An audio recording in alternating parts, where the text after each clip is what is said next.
ये लोग जो पढ़ लिखने के बाद में, मिनिस्टर होने के बाद में, राष्ट्रपति होने के बाद में, सांसद होने के बाद में अभी भी मंदिरों में घुसने की दौड़ लगे पड़े हैं और कह रही हैं हमारा अपमान हो गया।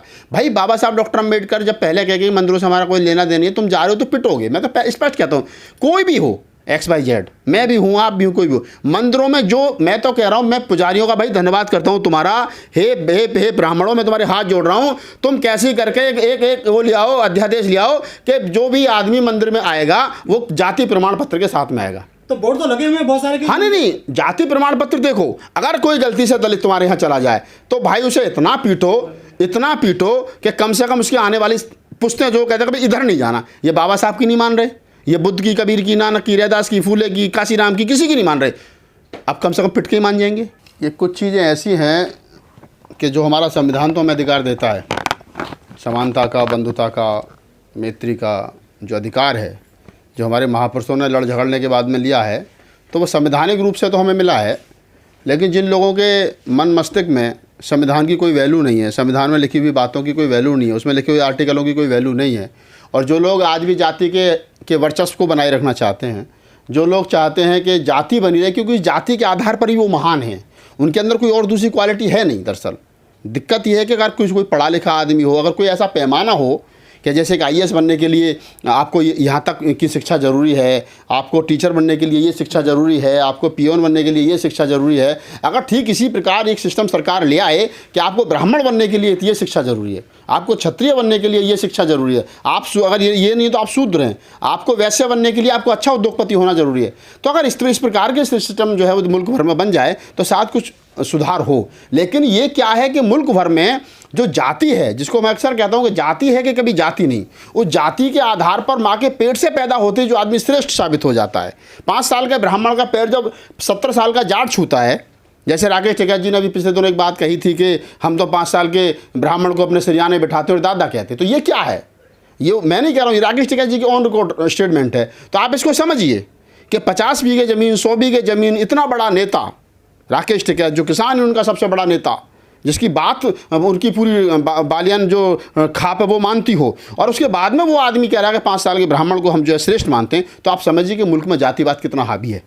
आप समझिए कि मुल्क के अंदर से जातिवाद इतनी आसानी से कट जाएगा। जो लोग जाति के आधार पर श्रेष्ठ बने हुए हैं, जिन्होंने राकेश टिकैत के एक कोटेशन उन्होंने कह दिया कि भाई मंदिरों में क्या नाम है, हमने कोई ठेका ले रखा है कृष्ण जी पे दूध चढ़ाने का, तो उनका पिंड दान कर दिया, तो आप समझिए कि जाति कितनी हावी है। तो आप जो कह रहे हैं कि दलितों की मूंछ रखने पर हत्या कर दी गई, ये कोई पहला वाक्य नहीं है। आप दलितों को क्या छोड़ दीजिए, OBC भी है, पिछड़ी तमाम जातियां हैं जिनका रोज़ जाति के आधार पर शोषण हो रहा है। गांव देहात में शोषण हो रहा है, शहरों में शोषण हो रहा है, सरकारी अफसर का शोषण हो रहा है, ठेकेदारी में, हर ऐसा कौन सा डिपार्टमेंट है जहां जाति के आधार पर शोषण नहीं हो रहा है? हर जगह शोषण हो रहा है। अब रहा सवाल मूँछों का, जो आप मूँछ कह रहे हो, मूँछ रखने पर कितनी बार हत्याएँ हुई हैं? गुजरात में हत्याएँ हुई मूँछ रखने पर, डांडियों में खेलने पर हत्याएं हुई। होली जल रही है तो सवर्ण के बराबर में आकर के दलित खड़ा हो गया तो उसको जलती हुई होली में फेंक दिया, 70% झुलस गया। तो ये जातिगत प्रताड़ना है, ये तब तक रहेगी तब तक आप इस जाति को ढोते रहोगे। सर, लेकिन देश में जाति को लेकर जितने भी अत्याचार होते हैं उनके खिलाफ जो कानून बने हुए हैं, संविधान लागू है, SC/ST आयोग भी है, लेकिन ये जो घटनाएं रुकती क्यों नहीं है? क्या डर नहीं लोगों कानून का? कानून की जो किताब है, जो भारतीय संविधान है या जो सिस्टम, वो किन लोगों के हाथ में है? आप मुझे बता दिए राजस्थान की घटना, तो राजस्थान के मुख्यमंत्री किस जाति के हैं? बताइए ना मुझे आप।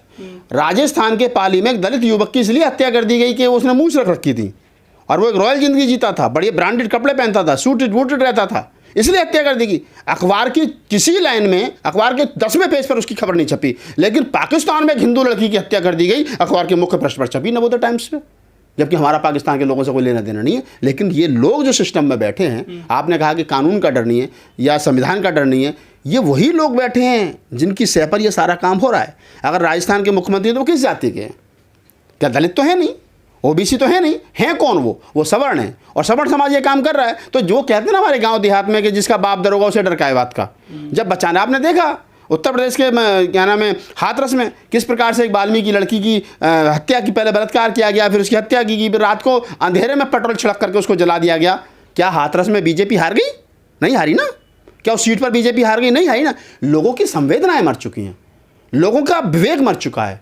मैं कह रहा हूँ छोड़ दीजिए जाति थोड़ी देर के लिए। अरे एक लड़की मारी गई, इसी बात पर आप में रोष होना चाहिए। तो नहीं है रोष, लोगों में जाति श्रेष्ठ है। भंगी समाज की लड़की मारी गई, कोई दिक्कत नहीं। दलित समाज का लड़का, चमार समाज का, मेघवाल समाज का लड़का जो मुंह चकने में कत्ल कर दिया, मार दिया। लेकिन यही लड़की अगर कोई क्या नाम है सवर्ण समाज की होती, यही लड़का कोई सवर्ण समाज का होता, या यही निर्भया होती, या यही कोई क्या नाम है और दूसरा होता, तो क्या होता? एक आंदोलन तैयार हो जाता।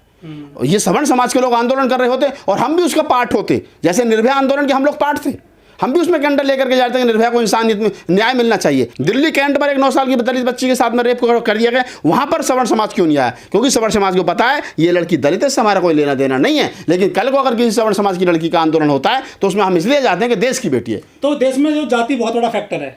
बिल्कुल, जाति है कि कभी जाति नहीं भाई साहब, इसको आप रोक नहीं सकते। ये 2016 में मोदी जी ने खुले मन से कहा था कि मेरे दलित भाइयों को मत मारो, चाहे मुझे मार दो। कांड हुआ था उस दरमियान, ये दलितों को नंगा करके पीटा गया था, गाड़ी से बांध करके। 2016 की घटना है।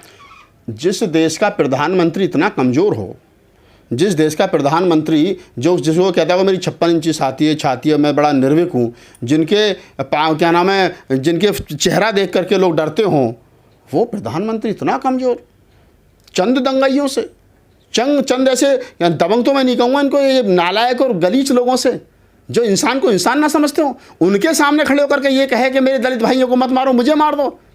ये ड्रामा है, इसको समझना चाहिए मीडिया को कि ये ड्रामा है। और ड्रामा को बनाए रखने के लिए प्रधानमंत्री इस प्रकार की स्टेटमेंट दे रहे हैं कि मैं रोक के कह रहा हूँ मत मारो। अरे तुम्हारे हाथ में शासन है, प्रशासन है, कानून है, संविधान है।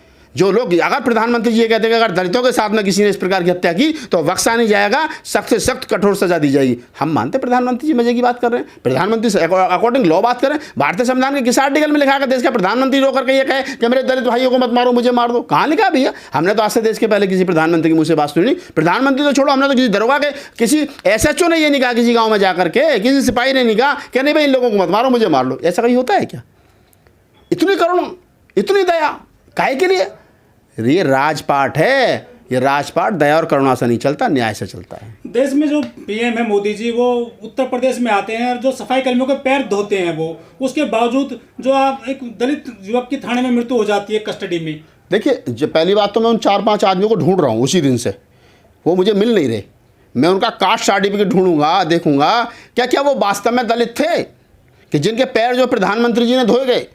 वो उनको बताना चाहिए, उनका जाति प्रमाण पत्र बताना चाहिए, वो कौन से गांव के थे, उनके बाप का नाम क्या था, उनकी जाति कौन सी थी, वो कौन से प्रदेश के थे, तभी तो लोग विश्वास करेंगे। भाई कानून तो सबूत मांगता ना। अब ऐसा तो नहीं है कि कहीं क्या से 4-5 सवर्ण समाज के, ब्राह्मण समाज के लोग उठा लाए हों और उनसे कह दिया देखो जी मैं तो सफाई उनके क्या नाम है ब्राह्मणों के, उनके दलितों के पैर धो रहा हूँ। तो ये सब ड्रामा है, जनता समझती है। लेकिन हाँ, मैं प्रधानमंत्री जी को धन्यवाद देता हूँ कि वो अच्छे जादूगर हैं और क्या नाम है अच्छे एक मतलब उनको मैं कह रहा हूँ कि अगर वो राजनीति में गलती से नहीं होते और अगर वो एक्टिंग की लाइन में होते, फिल्मी दुनिया में होते, तो मैं कहता हूँ कि सदी के महानायक जिस प्रकार अमिताभ बच्चन साहब हैं, वो उनसे भी मैं कह रहा हूँ कि वो महानायक होते और भी डबल महानायक होते। अच्छे एक्टर हैं, वाक कटुता बहुत अच्छी है उनकी, डायलॉग डिलीवरी बहुत बढ़िया है, अपनी बात को बेहतर तरीके से रख लेते हैं, तो ठीक है वो उस काम में माहिर हैं। लेकिन राजपाट में मैं तो कहता हूँ कि नहीं, वो इसके लायक। नागपाल जी, हमारे देश में केवल आम दलित को भी अत्याचार का सामना नहीं करना पड़ता है। हमारे देश में राष्ट्रपति साहब को भी मंदिर में धक्के मारे गए थे, और जो कैबिनेट मंत्री रही थी शैलजा चंद्रा हरियाणा की, उनको भी मंदिर में नहीं घुसने दिया गया था। कई ऐसे मामले हैं, तो आम आदमी कहाँ देखता है? बाबा साहेब डॉक्टर अम्बेडकर मेरे हिसाब से लगभग 70-80 साल पहले, 80 साल मान लेते हैं, 80 साल पहले बाबा साहब डॉक्टर अम्बेडकर ने कोटेशन है बाबा साहब की, आपने पढ़ी होगी, मैंने नहीं पढ़ी है। बाबा साहब ने कहा कि सुबह को 2 घंटी बजती हैं, एक स्कूल की और एक मंदिर की। स्कूल में जाओगे तो पढ़ लिख करके IAS PCS बनोगे, अफसर बनोगे, डॉक्टर बनोगे, इंजीनियर बनोगे, और अगर आप मंदिरों में जाओगे तो ताउम्र भिखारी बनोगे। तय आपने करना जाना कहाँ, सीधी सी बात है।